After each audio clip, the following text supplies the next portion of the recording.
Assalamualaikum warahmatullahi wabarakatuh. Alhamdulillahilladzi hadana li hadza wa ma kunna linahtadiya laula an hadana Allah. Asyhadu an la ilaha illallah wa asyhadu anna Muhammadan abduhu wa rasuluhu la nabiyya ba'da. Allahumma shalli wa sallim wa barik ala sayyidina Muhammadin wa ala alihi wa sahbihi ajma'in. Ayyuhan nas ittaqullaha haqqa tuqatih wa la tamutunna illa wa antum muslimun. Shadaqallahu wa sadaqa rasul karim. Alhamdulillahi rabbil alamin. Jamaah kampung Taqwa astagfirullah. Mari kita baca lagi masih di surat Ghafir. Mari kita sudah sampaikan satu ayat yang memerintahkan kepada Rasul, termasuk kepada para pengikutnya, untuk bersabar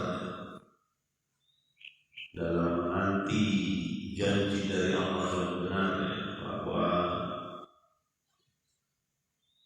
masalah kemenangan, masalah keberhasilan dalam menyeru kebaikan adalah ketentuan dari Allah Subhanahu wa taala, dan Dia mempunyai hikmah. Barangkali manusia mengharapkan kemenangan yang cepat, keberhasilan yang cepat, tapi Allah punya rencana yang berbeda. Bisa saja sebagian ancaman yang ditujukan itu ditampakkan. Allah mengancam orang-orang yang ingkar, sebagian ditampakkan sebelum Nabi wafat.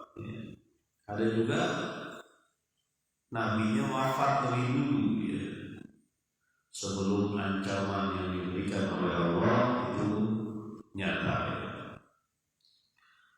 Namun semuanya itu akan kembali kepada Allah Subhanahu wa taala.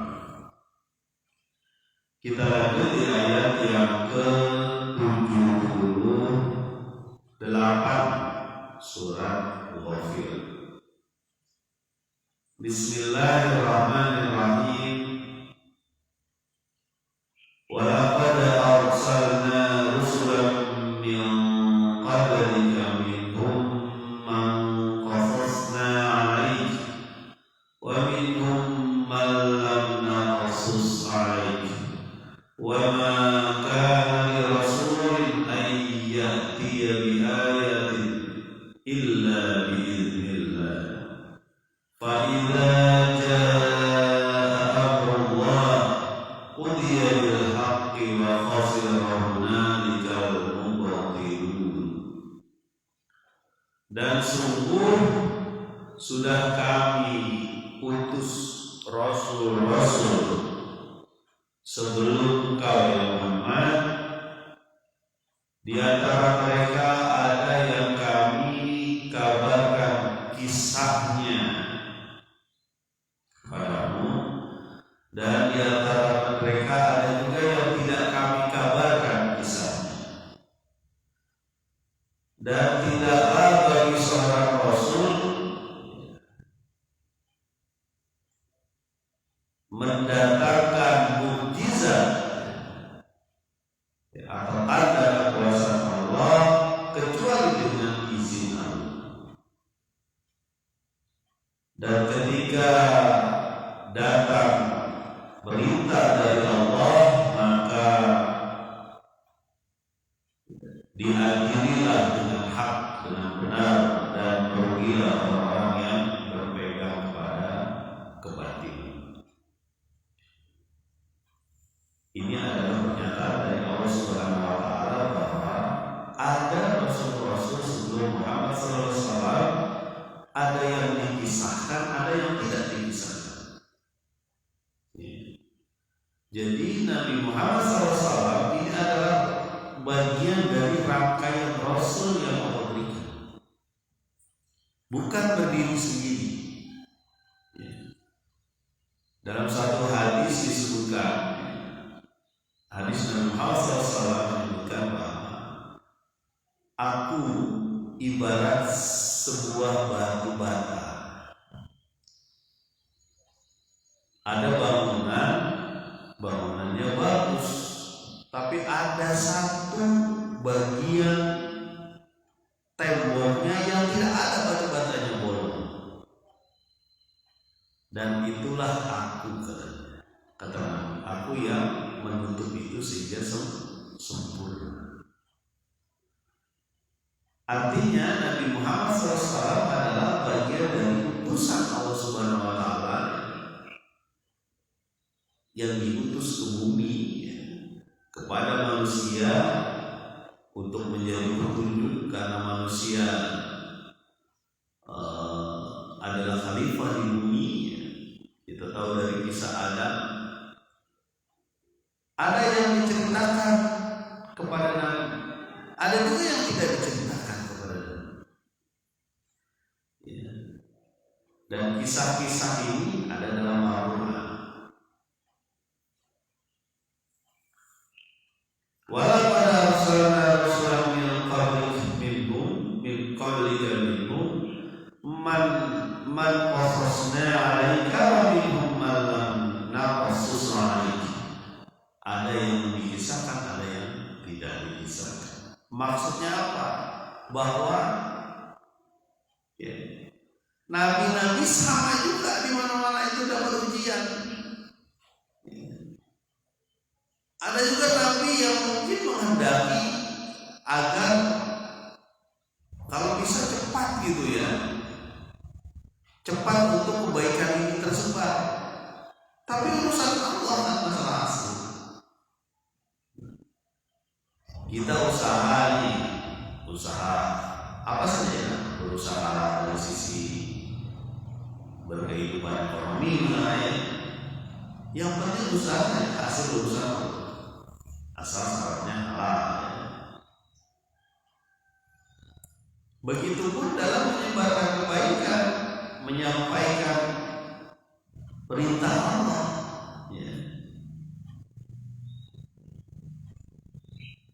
Kita hanya sebatas proses, masalah hasil Allah yang tahu. Potongan ayat selanjutnya, wa ma kana li rasulin ayyatiya bi ayatin illa bi idznillah. Dan tidaklah Nabi mendatangkan satu ayat-ayat Allah berupa mukjizat terjadi kecuali dengan izin Allah. Tidak terjadi tanpa izin Allah.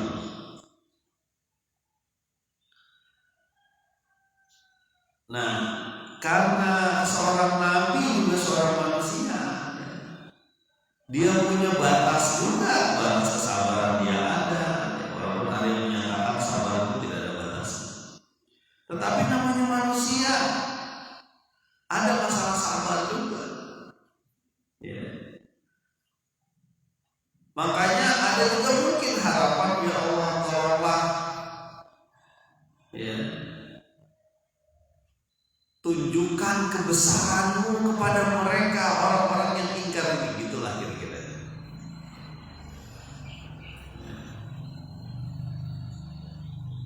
Nabi Musa punya 9 mukjizat, banyak sekali itu. Nabi Musa termasuk kata darah dikirimkan, tetap aja para bahaya juga semua. Nabi Isa pun begitu. Nabi Isa alaihissalam bisa menyembuhkan yang matanya buta, kupingnya pekat, sakit kulit, bahkan menghidupkan orang mati. Menurunkan meminta kepada Allah atas keinginan murid-muridnya supaya lebih kuat keimanannya, yaitu Maidah, hidangan dari atas. Dan memang turun, satu muridnya itu yang tidak percaya, Yudas.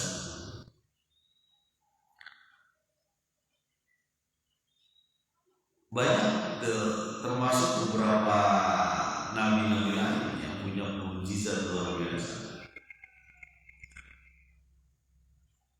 Ibrahim ya. Gimana dia bisa selamat dalam kobaran api yang menyala-nyala itu Ibrahim ya. Termasuk sebenarnya Yusuf ya. Yusuf selamat dimasukin ke sumur, nggak tahu gimana ceritanya ya. Sulaiman mukjizat luar biasa, nggak pernah ada lagi selain. Memang Nabi Sulaiman berdoa supaya tidak ada satupun makhluk lain yang punya kekuasaan seperti dia. Gua indah nyata dia punya kekuasaan yang semut dia bisa ngobrol dengan dengan semut dia. Begitu pun jin. Ya. Waktu mindahin nama singgasananya Bilqis ya.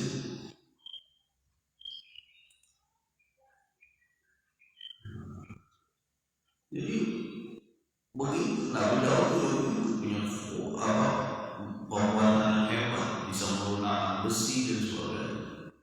Dan ada juga nabi-nabi lain yang disebutkan tapi tidak ada khusus namanya dalam Al-Quran ya. Khidir misalnya salah satu gurunya Nabi Musa ya. Itu tidak disebutkan di Al-Quran kata-kata Khidirnya, tapi disebutkan dalam riwayat hadis ya. Itu juga punya mukjizat. Kenapa orang mukjizat? Dia tahu ke depannya. Bolongin aja di kapal. Nah, kenapa kita harus bolongin? Nabi Musa nanya. Pokoknya bolongin aja, nanti saya ceritain. Ternyata kapal itu sering di daerah situ. Kapal itu sering dirampok sama Raja Zalim, raja yang zalim untuk diambil. Kalau yang rusak-rusak dia nggak mau ambil, ini selamat tuh kapal. Termasuk ada yang dibunuh oleh Nabi. Kenapa dibunuh? Karena dia akan menjadi orang yang ingkar nanti ketika sudah dewasa. Itu kita nggak bisa begitu. Itu tuh orang-orang tertentu saja itu bisa. Dan itu setara ibarat gurunya Musa alaihissalam. Ya. Nah, mukjizat itu tidak terjadi kecuali dengan izin Allah. Biiznillah. Itu bedanya mukjizat dengan sihir. Ya. Bahwa mukjizat itu dengan ada maksud-maksud kebaikan di situ. Ya. Allah terbelah, ternyata ada maksudnya. Itu sarana untuk Firaun tenggelam di situ, ya. Ditenggelamkan. Nah, kalau sihir itu ada unsur-unsur jahat di situ kan. Termasuk bisa apa gitu ya. Nah, karena Nabi SAW belum nggak tahu mukjizat itu seperti apa, dia punya kekuatan apa nggak tahu. Ya. Ketika Nabi saya sudah saya sampaikan, ketika Nabi diminta, masih ingat mungkin kisahnya teman-teman, diminta untuk datang ke rumah salah satu sahabatnya, temannya yang melihat Nabi, mendengarkan Nabi, perutnya keroncongan, apa namanya, diikat batu-batuan masukin ke kain, batu-batuan masukin ke kain, diikat supaya menahan lapar. Sahabat Abu Talha kalau nggak salah namanya itu, mau dikoreksi, itu datang kemana? Ke istrinya. Aku melihat sesuatu yang membuat saya teriris hati saya. Kenapa? Kata istri. Itu waktu menggali parit ya, persiapan perang Khandaq. Nabi SAW itu begitu menahan lapar ya, itu karena nggak ada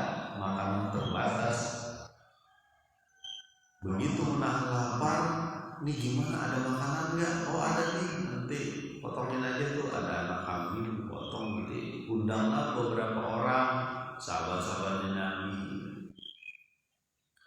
Oh baik, setelah dipotong jadi dibersihin dan sebagainya, dimasak. Lalu Abu Talhah itu datang ke Nabi sambil berbisik-bisik, "Hai Nabi, ayo engkau ke rumahku dengan beberapa orang, istriku masak," kira-kira begitu. Apa yang dilakukan Nabi? Ini Masya Allah, semakin menguatkan rindu kita kepada Nabi SAW. Ya. Kawan-kawan, terik Nabi itu. Kita makan di rumahnya Abu Talhah. Abu Talhah udah wah, kaget ya. Abu Talhahnya kaget, kalau diteriak begitu berarti yang datang kan ratusan orang gitu. Namanya lagi gali, kerja bakti menggali parit, persiapan membendung pasukan Quraisy yang banyak itu, yang jadi sekutu Ahzab banyak. Dia ketika kaget begitu, Nabi bilang begini, "Wahai Abu Talhah, bilang pada istrimu, ya, sebelum saya datang masakan itu nggak usah dibuka, biar saya bagiin." Kemudian Abu Talhah bergegas pulang ke rumah. Dia ngomong apa sama istrinya, "Wah istriku, itu orang-orang yang mau datang banyak tuh." Orang Nabi teriak jadi begitu. Nabi mengajak semua orang. Nah itulah Nabi. Bisa gak dia makan kenyang sementara yang lainnya lapar? Gak bisa. Ini amal luar biasa yang diajarkan kepada kita. Makanya benar-benar Allah membenci ada seseorang yang perutnya kenyang ketika tetangganya lapar dan dia tahu ya. Tetangganya lapar, dia tahu dia perutnya kenyang, tahu benci. Kenapa nggak berani? Pak, dia bukan saudara kita Pak. Dia juga baru datang ke sini. Nggak ngerti kita dari mana dia bisa. Jangan pikirin saudara, yang namanya tetangga kan saudara. Kalau dia kesulitan yang kita berikan bantuan semampu kita. Kalau perlu nggak usah nunggu dia minta. Ya. Pak Arman, emang ada Pak di kampung kita kayak gitu? Iya, karena kita nggak biasa ngobrol lah sama teman-teman. Karena begitu ya. Kita menahan diri kita untuk tidak berbicara sama orang-orang. Mungkin karena malu, mungkin karena apa sih ngobrol itu, mana manfaatnya, padahal banyak kesulitan yang kita masyarakat kita hadapi. Ya. Tapi kembali lagi kita ini sebenarnya mengenai mukjizat. Ya. Nah, Nabi tidak mementingkan dirinya sendiri. Ya.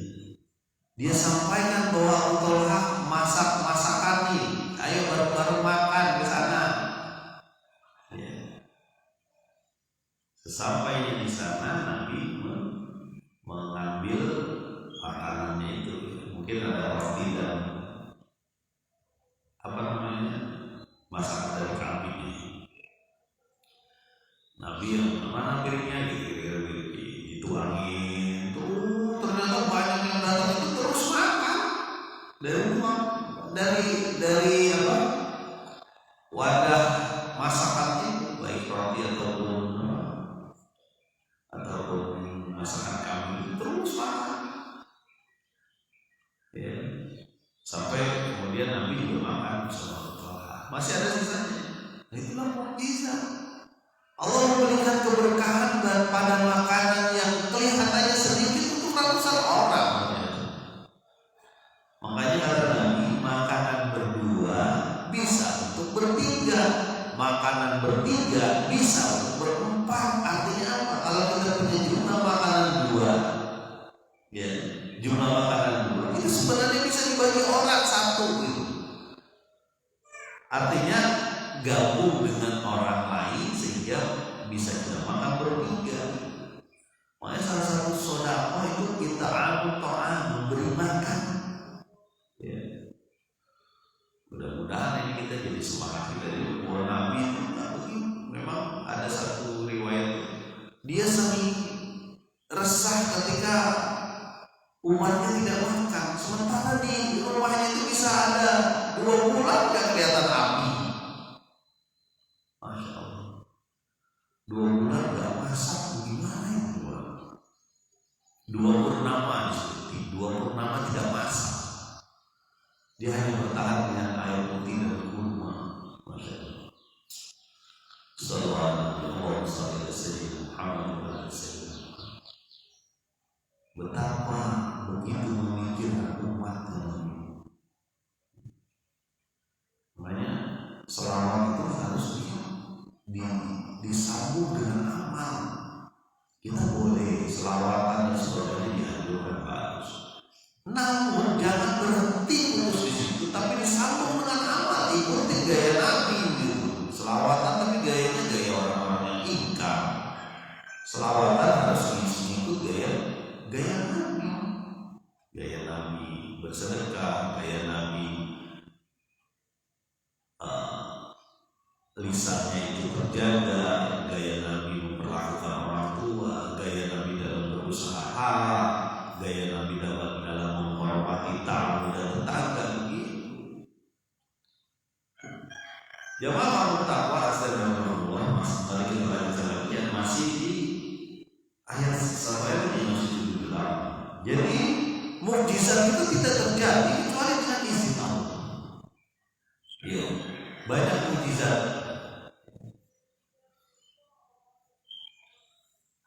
Fa idza jaa amrullahi qudiya bil haqq. Ketika sudah datang perintah dari Allah, maka diadililah dengan hak. Apa perintah dari Allah? Bisa jadi perintah tentang azab itu. Ya. Bisa saja perintah tentang azab. Ya. Batu ditimpa, bawah dibuat menjadi atas, atas dibuat menjadi bawah. Dan banyak kaum-kaum yang dimusnahkan. Ya. Ada yang pakai awan panas, ada yang pakai teriakan, soifom, ada yang pakai ditenggelamkan dalam air seperti umatnya Nabi Nuh, termasuk Firaun ya, sama-sama tuh dalam air. Ya. Kalau itu sudah terjadi, itu diadililah manusia dengan adil. Yang udah jadi jelas mana yang mukmin, mana yang ingkar, mana yang kafir. Ya. Nah, mukjizat itu tidak terjadi. Ya. Perintah Allah tidak terjadi itu ada hikmahnya. Mungkin yang sebelumnya disebutkan, bisa saja dia memang belum sampai saatnya. Bisa saja ditampakkan sebelum Nabi meninggal. Bisa saja memang ditunda karena Allah tahu ada orang-orang yang mau mengikuti agama ini, din ini setelah bertahun-tahun. Ya Abu Sufyan saya bilangnya kemarin, termasuk Khalid bin Walid, ya. Panglima Quraisy yang sukses, ya, dalam membalaskan dendam perang Uhud. Ketika perang Badar mereka kalah, di perang Uhud mereka sukses membunuh hampir 70 syuhada. Ya, strateginya adalah melihat yang paling lemah kaum muslimin meninggalkan Bukit Uhud untuk mengambil ghanimah karena dianggap sudah selesai perangnya, dikalahkan lalu. Dan Khalid bin Walid itu butuh waktu juga ya, lebih dari belasan tahun. Ya, masuk Islam itu beberapa saat sebelum Futuh Mekah, mungkin 4-5 tahun sebelum Futuh Mekah. Perkiraan saya itu mungkin butuh 15 tahun, 14 tahun. Oh, bayangkan. Jadi memang kaum Quraisy pada saat itu tidak dihancurkan sama sekali oleh Allah Subhanahu wa taala karena ini risalah terakhir. Ya, khataman nabiyyin harus jelas selesai hampir seluruh kehidupan itu selesai dalam risalah ini sehingga bisa diambil ibrahnya, bisa diambil pelajarannya. Ya makanya tidak dihancurkan total kaum musyrikin Mekah waktu itu. Ya. Karena ini risalah terakhir ini harus jelas sampai ujung-ujungnya kan kita tahu bagaimana Allah menurunkan ayat warisan, ayat kisos, aturan tentang pernikahan, bahkan aturan tentang menyusui Allah kirimkan sampai selesai. Aturan berkendaraan, aturan terhadap tamu, aturan terhadap jual beli, utang piutang, selesai. Jadi Allah tidak hancurkan kaum musyrikin Mekah pada saat itu. Ya, salah satu hikmahnya seperti itu. Wa khasirahun ayat wa khasirahun nalikal mubtilul, maka rugilah orang yang memegang kebatilan, mubtil. Jadi kalau sudah ada ayat-ayat Allah, tanda-tanda Allah berupa bencana misalnya atau berupa siksaan ada, maka rugi orang-orang yang memegang kebatilan, memegang kemaksiatan, memegang sesuatu yang membuat Allah marah, rugi kalau sudah ada. Mudah-mudahan bermanfaat. Subhanallah wa bihamdika asyhadu an la